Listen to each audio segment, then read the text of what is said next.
Salut tout le monde et bienvenue dans ce Flop 15 2023. Oui, Flop 15 parce que bizarrement j'ai plus de mauvais films que de bons films cette année-là. Et bah je me suis dit que pour vous ça vous plairait peut-être plus de voir plus de boosts que de bons films. Et puis même sans ça, j'avoue j'avais tellement de films j'étais obligé d'aller jusqu'à 15. Mais avant de parler du Flop 15, on va parler des quelques exclus de ce top, car il y en a quelques-uns. À commencer par un film qui a été réputé comme étant extrêmement mauvais par la majorité, même si j'aime bien le réalisateur, c'est Rebel Moon. Alors pourquoi je le mets pas dans la liste? Je l'ai pas vu. Non mais voilà, je voulais le rattraper pendant que j'étais malade, mais j'y arrivais pas. À mon avis, il y a des chances que je le vois après cette vidéo. Et il y a des chances aussi que peut-être que je le classe dans le flop, je ne sais pas encore. Mais en tout cas, Rebel Moon, il ne plaît pas. Bon après, Army of the Dead avait pas trop plu non plus, mais bizarrement, moi je l'apprécie un peu. Peut-être que pour Rebel Moon, ça va moins passer, on verra. Ensuite, nous avons Jeff et Panaclock. J'ai déjà parlé de cette comédie, j'avais dit que j'avais un petit peu ri quand c'était Jeff et Jean-Marc, et j'assume toujours, mais je comprends pourquoi le film n'est pas aimé par beaucoup, ou du moins quand je vois la moyenne sans critique. Après je sais qu'il y en a qui rigolent, et je pense que les goûts et les couleurs c'est spécial. Après bon, l'avantage là c'est que l'humoriste qu'on a engagé pour faire ses blagues, au moins il fait ses blagues fidèles à lui-même qui font rire. Il se joue pas lui-même j'ai l'impression, quoique si peut-être un peu, mais je pense que ça marche mieux pour Jean-Marc et Jeff Panaclock que pour un Franck Dubosc ou un Kev Adams. Nous avons aussi le Croque-Mitaine qui est exclu de la liste, parce que le Croque-Mitaine j'avais dit j'avais moyennement aimé le film. Finalement je l'ai revu et je reconnais en ayant parlé à quelqu'un qui m'avait dit que le Croque-Mitaine apparaissait au bon moment. Oui, en termes d'écriture et de symbolisme, le Croque-Mitaine apparaît dans les bons moments. Juste que pour moi l'horreur n'est toujours pas convaincante et c'est à cause de ça que j'avais un peu de mal. Mais bon, à côté des autres qu'on a eu en film d'horreur, en film super-héros ou autre, c'est vrai que le Croque-Mitaine c'est peut-être un de ceux qui s'en sort le mieux. Enfin, le dernier qui ne sera pas dans le flop, et là j'avoue que je suis très surpris parce que je m'attendais vraiment à le mettre celui-là, Saw X ou Saw 10. Bon, Saw, on le sait, ça aurait dû s'arrêter depuis bien longtemps. Le 7 était le chapitre final, ils ont décidé de faire Jigsaw qui était moyen, même si je sais qu'il y a des fans, moi je suis pas fan. Ensuite il y a eu Spiral qui est pour moi le pire de la saga. Oui bon d'accord, j'ai pas vu tous les sauts, faut que je me rattrape. Mais honnêtement, Spiral c'était le pire pour moi. Et là, Saw X ou Saw 10, déjà on dirait un titre de film porno tellement Saw X. Mais bon, à chaque fois on fait des jeux de mots avec les sauts depuis le 6. Je sais pas, déjà ramener le tueur au puzzle alors que l'acteur il est vieux, il est fatigué. D'ailleurs tu le sens là, il a pas vraiment envie de jouer. Je suis pas sûr que c'était une bonne idée. Et surtout j'ai l'impression toujours qu'il est allé contre sa morale. Parce qu'on est d'accord que il est censé punir, coupable entre guillemets. Or là il a eu un cas de trahison où il a failli se faire avoir, même si personne n'y a cru parce qu'on sait comment il va mourir, merci Saut 3. C'est difficile à croire qu'il ait laissé une personne qui a failli le tuer, mais vraiment en vie. Vous allez pas me faire croire que cette personne était encore innocente. Hein. D'ailleurs, il y a un 11 en préparation, est-ce que je suis impatient de le voir? Pas du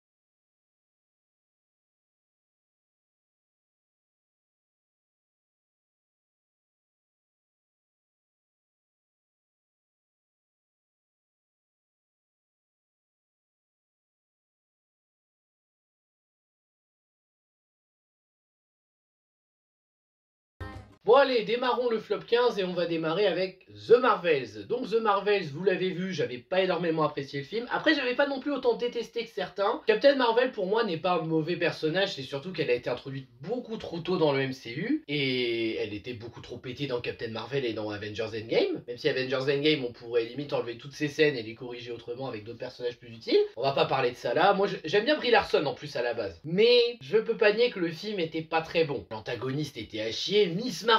Ah, parce qu'autant Brie Larson, Captain Marvel et Monica, je crois, j'ai oublié le nom depuis. Ça va encore les deux, la relation qui se développe, tout ça. Mais alors Miss Marvel, je vous jure pour moi Miss Marvel c'est le plus gros point noir du film. Elle n'a rien à foutre ici. Sans compter la fin à chier qui veut teaser en mode hey, vous voulez les nouveaux Avengers Teenage? Non, on n'en veut pas. Bon, mise en scène d'action c'était pas génial et la planète comédie musicale. Oh là là là là, qu'est-ce que c'était nul et inutile ça. Bref, dans l'ensemble, The Marvels c'était vraiment pas génial, hein, on va pas se mentir. Et on en est qu'au 15e, hein. Attendez, parce que des films de super-héros, il y en a d'autres. Hein. En 14e, nous avons Blue Beetle. Alors Blue Beetle, scénario extrêmement classique, antagoniste principal à chier, secondaire c'est pas grandiose mais c'est déjà un peu mieux, scène d'action oubliable, les musiques pareil, et la sœur de Jaime.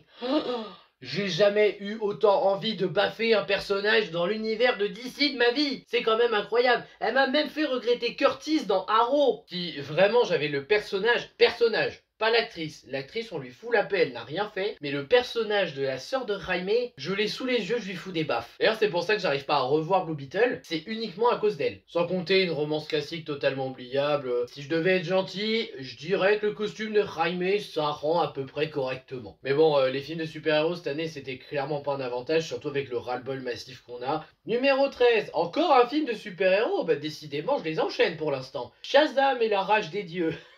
Wouh, déjà que le premier c'était pas ouf, mais je comprends qu'on rigolait avec l'aspect téléfilm. Là on n'a plus l'aspect téléfilm, et c'est nul. Shazam 2, je m'emmerde. Billy qui a peur d'être rejeté par ses parents, les personnages qui sont inintéressants, et il y a cette séquence là avec l'espèce de gros dragon. Rachel Zegler qui n'a plus de pouvoir, qui est face au dragon, et t'as l'autre handicapé. Je suis désolé, je retiens pas les noms, hein, franchement pour Shazam. Donc il arrive et ils sont en train de crier ah, et ils effraient le dragon. Je fais en mode oh là là, mais est-ce qu'on peut faire une scène de super-héros pire que celle-là? Oui, on peut, parce que les films super-héros, c'est pas fini dans ce flop.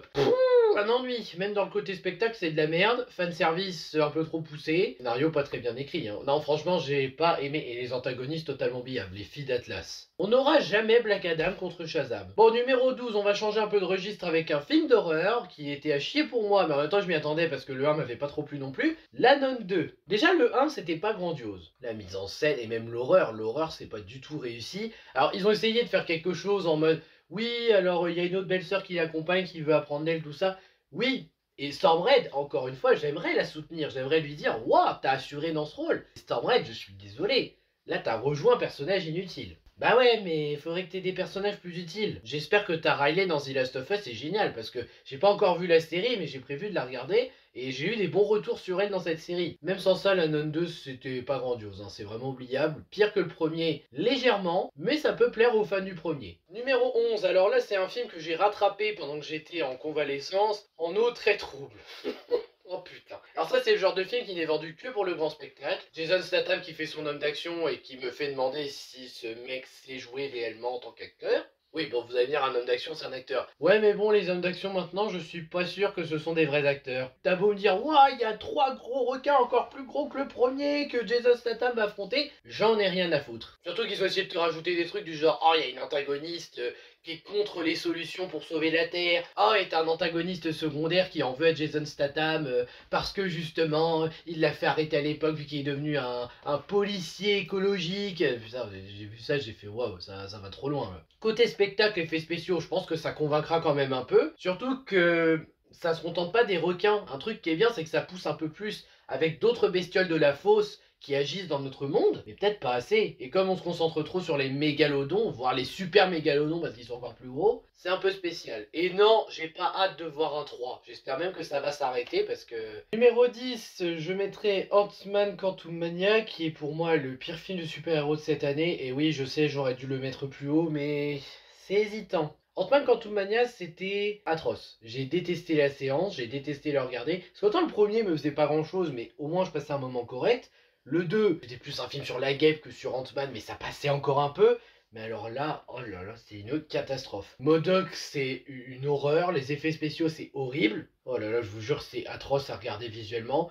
J'ai rien compris aussi, les fameux visuels et tout. L'armée de fourmis qui se ramène. Kang qui a été ridiculisé par Ant-Man. Il n'y a même pas de sacrifice, de grosses pertes ou quoi que ce soit. Donc la future grande menace du MCU, vous avez même pas réussi à la rendre sérieuse dès le premier film. Et ça risque plus d'arriver vu que l'acteur il a été viré de Marvel Studios et remplacé par un autre méchant. Mais bon, dans l'ensemble, Ant-Man Quantumania c'était horrible. J'ai retenu 3 mauvaises scènes du film pour vous dire, et bon, il y a pratiquement que des mauvaises scènes. La première c'est quand t'as MODOK qui revient pour faire « Je ne suis pas un tocard !» Oh bah oui, quelle scène magnifique. Sans compter le fait aussi que la guêpe elle sert plus à rien. Super, le respect pour l'actrice, hein. La fille de Scott aussi qui est devenue insupportable. Putain, je veux pas qu'elle fasse partie des nouveaux Avengers, hein. Je ne veux même pas des nouveaux Avengers pour dire. Et ce film, c'est vraiment la plus grosse catastrophe que Marvel nous ait faite cette année. Numéro 9, on va changer un peu pour un remake Disney. et on va parler de Peter Pan et Wendy, le remake live sorti directement sur Disney+, qui reprend Peter Pan, mais ils se sont dit tiens, Wendy va devenir plus importante, les garçons perdus, qui sont toujours les garçons perdus, ça sera avec des filles maintenant. T'aurais pu au moins dire les enfants perdus dans ces circonstances Disney. Y a rien de très marquant dans Peter Pan et Wendy, les scènes d'action c'était pas ouf, les effets spéciaux, je sais, c'est sorti direct sur Disney+, mais honnêtement c'était pas grandiose non plus. Franchement Disney, arrêtez vos remakes live, hein, parce que vous empirez toujours les choses. Mais ça va pas s'arrêter, il y a Blanche-Neige qui est prévue, il y en a encore d'autres, et je me dis, oh là là, mais c'est pas possible. Tout ça parce que Disney veut qu'on parle d'eux. Il y a un seul truc que j'ai apprécié, c'est la dichotomie entre Crochet et Peter Pan qui est un peu plus intime et un peu plus réussi. Mais c'est le seul truc mieux, tout le reste est pire. Allez plutôt voir le Peter Pan 2003, il est mieux que celui-là. Ou Hook, qui reste mon préféré. Et non, c'est pas nul parce que Clochette est joué par une actrice de couleur. Ça, je m'en bats les couilles. Numéro 8, on va passer un peu au cinéma d'horreur avec un film d'un réal qui ne sait plus faire de suite de films cultes. Il a réussi une fois, il a raté pour la troisième fois ici. L'Exorciste Dévotion. Vous le savez, j'adore l'Exorciste. Mais là, quand j'ai vu cette suite qui annule le canon des autres, concrètement, si j'ai bien compris, je sais pas comment il a fait. Parce qu'autant son Halloween de l'époque de 2017-2018, il était correct, sans être grandiose. Mais tu te disais, ouais, pour une suite Halloween qui remplace les autres, pourquoi pas? Et encore, je dis ça, j'ai pas vu Halloween 2 et tout le reste de la saga, il faut que je me rattrape. Le problème, c'est que quand tu sais aussi qu'il a fait Halloween Kills et Halloween Ends, et bah non, je peux vous assurer que l'Exorciste Dévotion n'arrive même pas à ça. Aucune séquence de l'Exorciste Dévotion n'est réellement marquante, aucune ne plaît réellement, et je m'attendais à rien, c'est ça le pire. Parce que l'Exorciste Dévotion, je savais en voyant le nom du réel que ça allait être pas terrible. Mais alors, ce que je trouve impressionnant, c'est qu'il a teasé l'ancienne actrice, la mère de Regan, qui vraiment était là en mode un rôle important, ouais, s'y connaît en exorcisme et tout. Ouais, elle fait 2 scènes, elle se fait crever les yeux, et tu la revois pas avant la fin pour un caméo forcé. Ok. Bon bah moi je vais me refaire Premier Exorciste, hein, ça sera beaucoup mieux que cette merde. Numéro 7, je pouvais pas ne pas le citer, navré, mais Astérix et Obélix, l'Empire du Milieu. C'est pas le pire film Astérix que j'ai vu, je maintiens que les pires, c'est Au service de Sa Majesté, qui est un véritable bousin, je ne peux vraiment pas le revoir. Même Jeux Olympiques, je le trouve pire aussi que l'Empire du Milieu, parce que l'Empire du Milieu, il y a le costume, il y a les décors, il y a des espèces d'idées avec un scénario qui se veut original. C'est pas parfait, il y a des défauts, mais, et le casting aussi, il y a des défauts, hein, Ramsey, mais surtout là, Épi de Maïs joué par l'autre comique, là, je sais plus comment il s'appelle, Jonathan Cohen. Oh putain, insupportable. Encore une fois, j'ai eu envie de le baffer, j'avais envie de lui dire, mais dégage! Tu sers à rien, t'apportes rien, t'évolues même pas, tu deviens pas meilleur à la fin, va te faire voir. Mais putain non, je suis désolé Guillaume Canet, t'as pas réussi pour moi à faire un bon film Astérix. T'avais le budget, ça je dis pas le contraire, t'avais un gros budget. Mais avoir le budget c'est une chose, gérer tout le reste c'est mieux. Là il y a quand même quelques petites choses, j'avoue que j'ai apprécié, comme Gilles Lelouch en Obélix. Ça vaut pas Depardieu, je suis d'accord, mais Gilles Lelouch, au moins, je l'ai trouvé convaincant en Obélix ici. Et bon, Guillaume Canet en Astérix,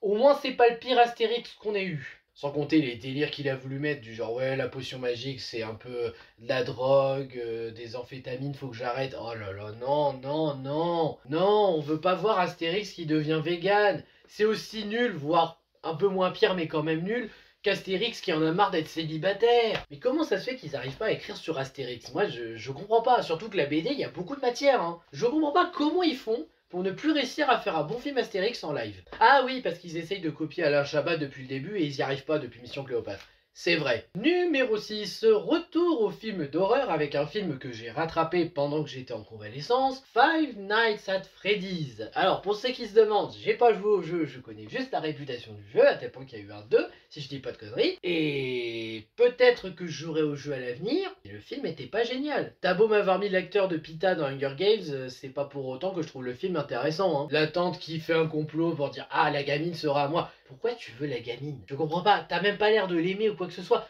Pourquoi tu veux ta nièce? Déjà, il y a ça. Ensuite, ils ont essayé quand même de faire quelque chose, mais pas convaincant. Et pour un film d'horreur, quand tu vois la conclusion, tu te dis ouais. À tel point que quand j'ai vu un certain personnage, j'avais même pas fait gaffe que c'était lui, l'acteur de Sammy dans Scooby-Doo. Je l'ai vu là, je me suis dit ah, c'est lui, j'avais même pas fait gaffe qu'il était dedans. Et encore, je m'en suis rendu compte dans les derniers actes, hein, j'en suis pas rendu compte au début. Non mais le film d'horreur oubliable, horreur pas efficace, mise en scène pas géniale. Franchement, on va pas me faire croire que Five Nights at Freddy's est un bon film d'horreur. Après, je jugerai pas par rapport au jeu parce que je n'y ai pas joué, mais en tout cas, le film en lui-même, je l'ai trouvé nul. Numéro 5, revenons un peu au remake live Disney avec l'horrible La Petite Sirène. Je suis désolé les petites filles, je suis désolé si vous me trouvez cruel, mais c'est pas parce que Hailey Bailey s'est chantée que ça fait une bonne Ariel. Surtout qu'on va pas se mentir, elle a pas été choisie pour sa voix en priorité. Un peu, oui, parce que c'est vrai qu'elle chante super bien, mais elle a pas été choisie pour ça. Elle a été choisie exprès